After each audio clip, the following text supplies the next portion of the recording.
नमस्कार विद्यार्थी मित्रों, कक्षा 11वीं में सांख्यिकी विषय में सभी विद्यार्थियों का हार्दिक स्वागत है। सांख्यिकी में स्टेट में स्वाध्याय 6.1 आज हम पढ़ेंगे। तो स्वाध्याय 6.1 में क्वेश्चन नंबर 4 तक हम पढ़ चुके थे। क्वेश्चन नंबर 5वां देखेंगे। लिखा हुआ है कि 4 व्यक्तियों को एक पंक्ति में कितने प्रकार से गठित किया जा सकता है। तो बच्चों, यहाँ पर 4 व्यक्ति हैं। 4 व्यक्तियों को हम कितने तरह से खड़ा कर सकते हैं, कितने तरह से पंक्ति में गठित कर सकते हैं। तो 4 व्यक्तियों को हम 4 जगह पर रख सकते हैं, उससे अधिक नहीं। जैसे एक व्यक्ति को यहाँ पे रखेंगे, 4 व्यक्ति हैं, एक ए है, एक बी है, एक सी है, एक डी है। ये 4 है तो 4 को 4 जगह खड़ा कर सकते हैं। ए को यहाँ पर खड़ा कर सकते हैं, अथवा ए को यहाँ पर भी खड़ा कर सकते हैं, अथवा ए को यहाँ पर भी खड़ा कर सकते हैं, अथवा ए को यहाँ पर भी खड़ा कर सकते हैं। ऐसा कर सकते हैं हम। तो ए को 1 2 3 4 तरह से खड़ा कर सकते हैं। ऐसे ही बी को हम यहाँ पर भी खड़ा कर सकते हैं, बी को हम यहाँ पर भी खड़ा कर सकते हैं, बी को यहाँ पर भी खड़ा कर सकते हैं, डी को यहाँ पर भी खड़ा कर सकते हैं। तो इस तरह से बच्चों 4 व्यक्तियों को 4 अलग अलग तरीके से खड़ा कर सकते हैं। तो 4 व्यक्तियों को यहाँ पर हम प्रश्न को लिखेंगे। 4 व्यक्तियों को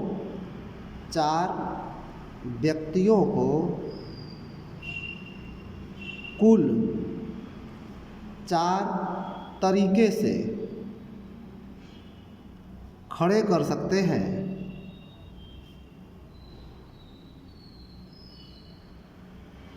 इसलिए फॉर 4 व्यक्ति कितने तरीके से खड़े कर सकते हैं, तो 4 तरीके से। तो 4P4, तो 4P4 मतलब क्या होता है, 4 फैक्टोरियल।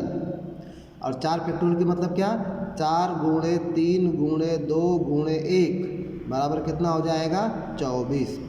तो 4 व्यक्तियों को कुल 4 तरीके से खड़े कर सकते हैं, इसलिए इस 24 तरीके से हम खड़े कर सकते हैं। ये प्रश्न आपका पूरा हो गया। अब बच्चों दूसरा प्रश्न है कि यहाँ पर संख्या देखो दिया हुआ है 1 2 3 0 7 9। इन सभी अंकों के प्रयोग करके 6 अंकों की कुल कितनी संख्याएं बनाई जा सकती हैं। तो सबसे पहले यहाँ पर अंक देखो, 1 2 3 4 5 6 अंक हैं। तो हम लिखेंगे कि 1 2 3 0 7 9। इन सभी अंकों से बनने वाली कुल संख्या। तो अभी मैंने जैसे ऊपर बताया कि 4 लोग थे, तो 4 लोग थे तो 4 तरीके से खड़े कर सकते थे। ऐसे ही 6 अंक हैं तो 6 अंक को 6 स्थान पर रख सकते हैं। जैसे 1 को यहाँ पर भी रख सकते हैं, 1 को यहाँ पर भी रख सकते हैं, यहाँ पर भी रख सकते हैं, यहाँ पर भी रख सकते हैं, यहाँ पर भी, यहाँ पर भी। ऐसे ही 9 को यहाँ पर भी रख सकते हैं, यहाँ पर भी, यहाँ पर भी, यहाँ पर भी, और यहाँ पर भी, और यहाँ पर भी। तो ये 6 अंकों को 6 तरीके से हम रख सकते हैं। इसीलिए कुल संख्या जो होगी वो हो जाएगी 6P6, यानी 6 फैक्टोरियल। 6 फैक्टोरियल की डायरेक्ट वैल्यू भी लिख सकते हैं। 720 होता है, गुणा भी कर लेंगे, नहीं आता है तो 6 गुणे 5 गुणे 4 गुणे 3 गुणे 2 गुणे 1, तो बराबर हो जाएगा 720। यानी इन सभी अंकों के प्रयोग से कुल 720 संख्या बन सकती है। परंतु यहाँ ध्यान रखना, परंतु जब 0 प्रथम स्थान पर आएगा, प्रथम स्थान पर आएगा, तब वह 5 अंक की संख्या मानी जाएगी। 5 अंक की संख्या मानी जाएगी, क्योंकि ऐसा होता है कि अगर 0 पहले स्थान पर आ जाए तो वो संख्या कितने अंक की मानी जाएगी। तो जैसे अगर यहाँ पर है, जैसे एक बात करता हूँ, जैसे 0 1, 2, 3, 7 और 9 ये है। तो कितने अंक की संख्या है? तो जब जीरो पहले स्थान पर आ जाएगा तो वह संख्या 5 अंक की, 1, 2, 3, 4, 5 अंक की मानी जाएगी। जीरो को ध्यान में हम नहीं लेते हैं। तो इसलिए 5 अंक की बनने वाली संख्या हम निकाल देंगे। तो 5 अंक की संख्या यानी जीरो प्रथम स्थान पर आए।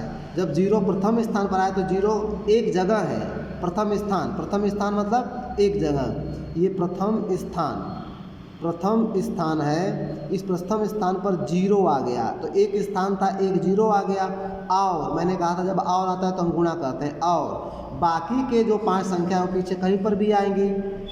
ठीक है, जीरो एक स्थान पर आ गया और बाकी के जो 5 अंक हैं वह इधर आएंगे। तो जीरो जब प्रथम स्थान पर आएगा तो एक जीरो है और एक स्थान है, इसलिए 1P1 लिखेंगे। और 5 अंक 5 तरीके से होंगे तो 5P5 होगा।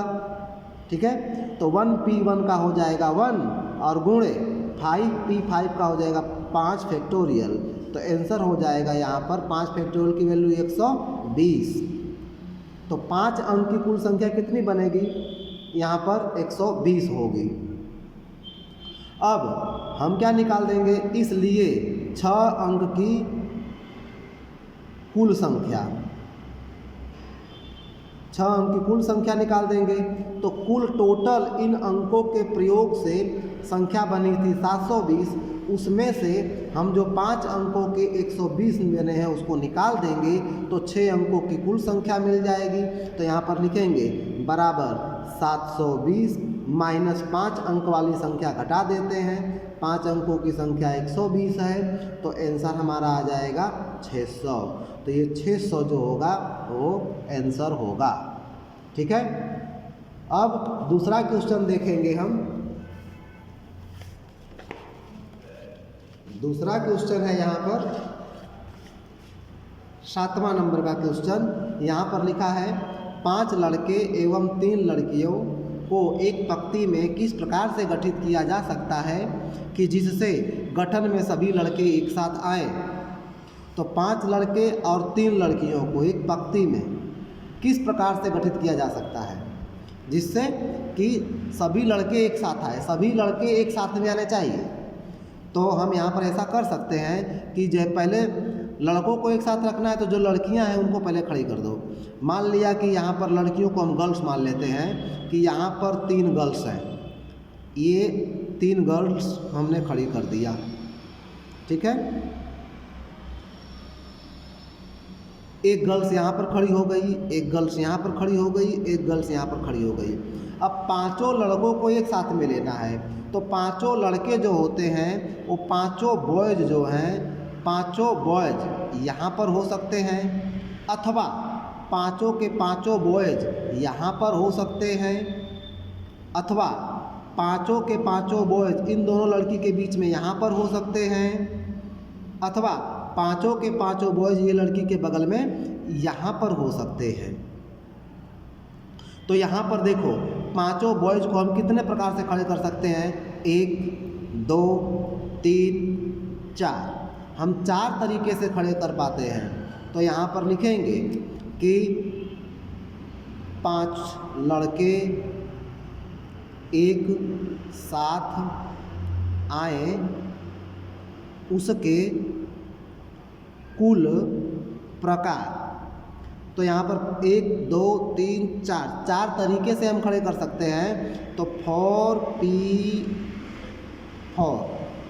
ठीक है, और लड़के थे कितने? तो लड़के कुल 5 हैं तो इसीलिए 5 लड़के हैं तो 5P5। तो यहाँ पर 4P4 का मतलब हो गया 4 फैक्टोरियल और 5P5 का मतलब हो गया 5 फैक्टोरियल। तो 4 फैक्टोरियल की वैल्यू होती है 24 और 5 फैक्टोरियल की वैल्यू होती है 120। तो 24 गुणे 120 हम कर देंगे। तो गुणा कर देंगे हम, यहाँ पर गुणा करेंगे 24 गुणे 120। तो 24 गुणे 120 24 गुणे 120 तो आ जाएगा 2880। तो ये 2880 आपका आंसर हो गया।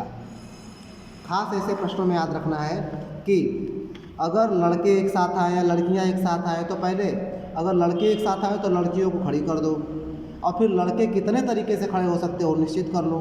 यहाँ पर 4 तरीके से खड़े कर सकते हैं, 1 2 3 4, तो 4 फैक्टोरियल, 4 3 4, और बाकी उनकी संख्या जितनी है वो उदाहरण के तौर पे, अथवा हम उदाहरण मान रहे हैं, उदाहरण के तौर पर यदि लड़कियों को एक साथ में गठन करना हो तो लड़कियां एक साथ आए।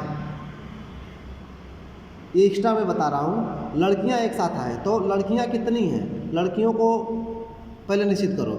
लड़कियों को निश्चित करना एक साथ में, तो बाकी लड़के कितने हैं, लड़के देखो प्रश्न में 5 हैं, तो हम क्या कर देंगे 5 लड़के पहले खड़े कर देंगे। यहाँ पर बॉयज़ कर देंगे 1, ये 2 3 4 और 5, ये 5 बॉयज़ खड़े हैं। अब लड़कियां कितनी हैं, 3 लड़कियां हैं, देखो प्रश्न में 3 लड़कियां हैं, तो तीनों लड़कियां हो सकता है वो तीनों लड़कियां जो हैं 3 गर्ल्स यहाँ पे आ जाएं, अथवा 3 गर्ल्स यहाँ पर आ जाएं, अथवा 3 गर्ल्स यहाँ पर आ जाएं, अथवा 3 गर्ल्स यहाँ पर आ जाएं, अथवा 3 गर्ल्स यहाँ पर आ जाएं।